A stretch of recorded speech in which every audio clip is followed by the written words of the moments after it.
Hey guys, I thought I would do a quick little walk around with the model here. I know you guys have seen some of my other videos where I've talked about weathering techniques and various things, particularly with the AK weathering pencils, which, by the way, once again, great pencils for weathering, and of course the Flores weather wash. I know I posted pics of this already on various groups on Facebook, but thought I would do a video to kind of complete things. This is the Tamiya 1/48 scale F4U Corsair kit. It is a great kit. You can do this in two configurations. You can either do it with wings up or wings down. I chose the wings down version, obviously. But it goes together very smoothly. I mean, Tamiya is known for their quality, and this kit is absolutely no exception. So, that being said, this kit, like I said, I was going for the tired old warbird look, a very well-weathered look. I used reference photos that I did find online for various parts of the weathering. So as you can see, and kind of the idea that I was going for was any of the panels that would mostly be touched or used for maintenance or whatnot would obviously be the ones that would get the most wear and tear. When they're in the middle of war, obviously they're not going to worry about looks. At that point, it's all about the utility of the aircraft. So yeah, so this is the, obviously these are the machine gun panels. I weathered those. So the process I used for this, let me go into that real quick. So I used 3 different colors. I used aluminum, dark aluminum, and then I used 4 colors, sorry. Aluminum, dark aluminum, streaking dirt, and then I used black. Because the aluminum and dark aluminum, they're actually very similar in color. At least they were on this model. Maybe on different paint they would look a little different. When I first put it down, the aluminum was a little too bright, so I used the streaking dirt and the black to tone down the brightness of the aluminum, because I didn't want it to look like it was brand new wear. I wanted it to look like it had been there for a while. So that's kind of what I did there for the wear, and I did it all over the aircraft to give it that worn look. And I'm pretty satisfied with how this turned out. So, and I've gone over, obviously, the machine gun streaking and stuff. But, I didn't want it to give the look of a pristine aircraft by any stretch of the imagination. So I think I pretty well achieved that. And of course, here's the underside once again with the exhaust and whatnot. A little bit of wear on some of the panels, but not too much. And then one thing I did too, and I don't know if this will come up too good on the video, hopefully it will, as I attempted to weather the props. This is the first time I've ever actually tried to weather a prop.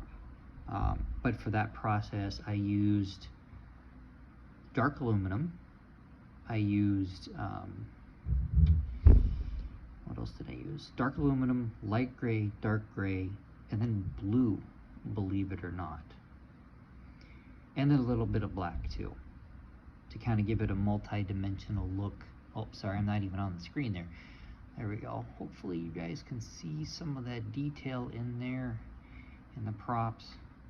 Because, like I said, what I figured was the props would actually weather, of course, with the rest of the aircraft. So, and there you go. And there's some nice engine detail in there too. I don't know if you guys can see that very well.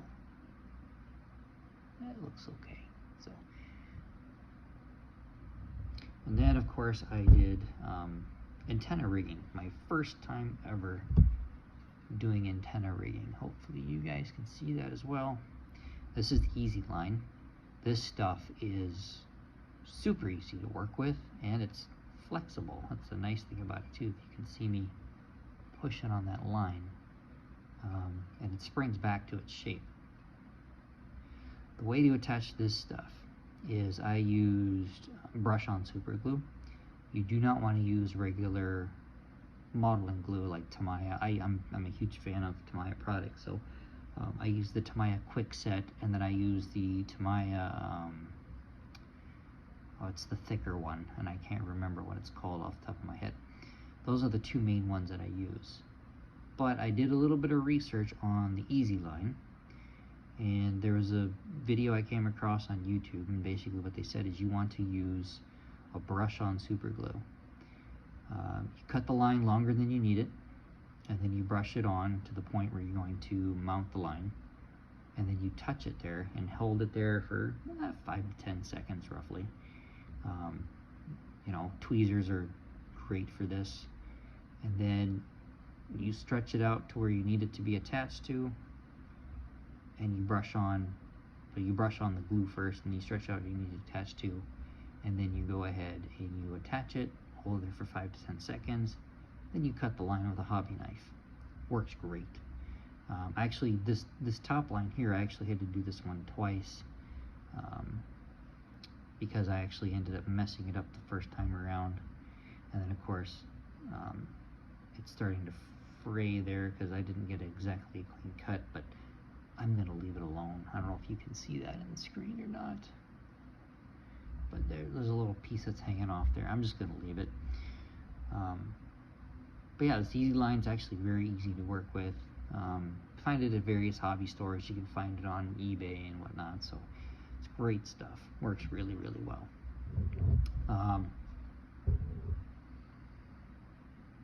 So yeah, this is the heaviest weathered model I've ever done. Every other model I've done was very lightly weathered, so I wanted to go all out with this one, make this one a little bit more, like I said, worn out, a little more used. So I hope, I hope you guys think that I achieved that well. Like I said, I'm very satisfied with the look. If you're new to weathering, I just want to say, don't be afraid to try new and different things. Me using these pencils, this was a new and different thing for me. The only weathering I'd really done before this was with using the Florey's Weather Wash. So going to this extent, I've never done before. And then I've used a little bit of like enamel paints for, like wear and tear on the paint and whatnot, but nothing like this. I've said before in other videos, I don't really like working with enamels because if you make a mistake, there are a lot more steps to correct said mistake. So the other thing I did too, which was a little newer for me, was I used what's it called, Walther's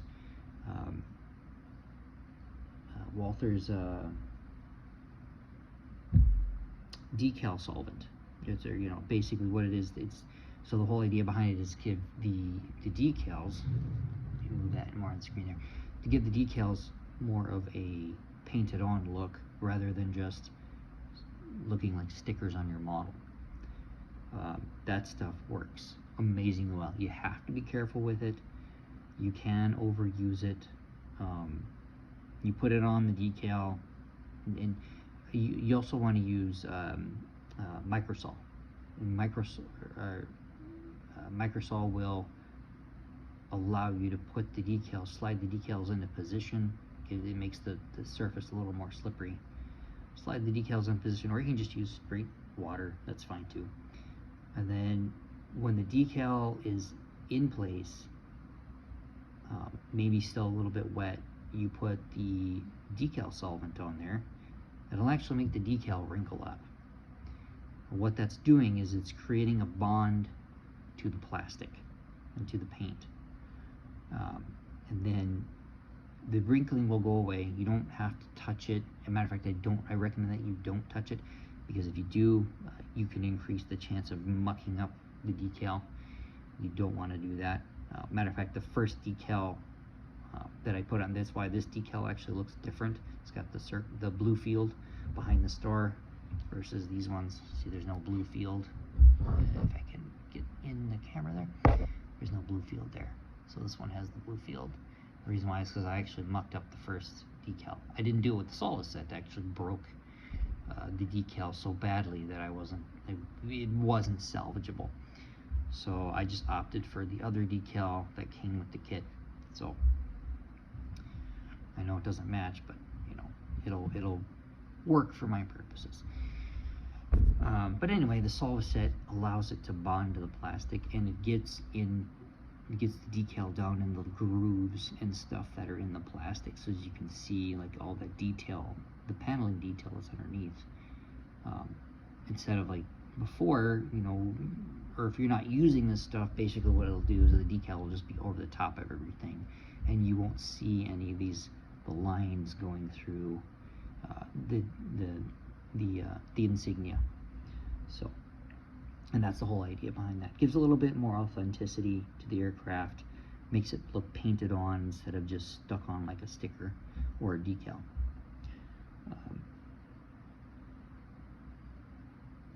Anyway, so I think that's pretty much all I wanted to say about the model. My next one, I'm debating between two different ones. I've got a Edward FW 190 that I'm really excited about doing, and then I have a Tamiya Mitsubishi Zero kit that I'm going to do. So I'm not really sure what my next one is going to be. I'm kind of leaning towards the Zero, and then after that doing the Edward kit. So I don't know, we'll see. Just stay tuned. You know, and then and like I've said before, blue doesn't really show up very well for some of the weathering techniques. I know you guys said you could see some of the stuff,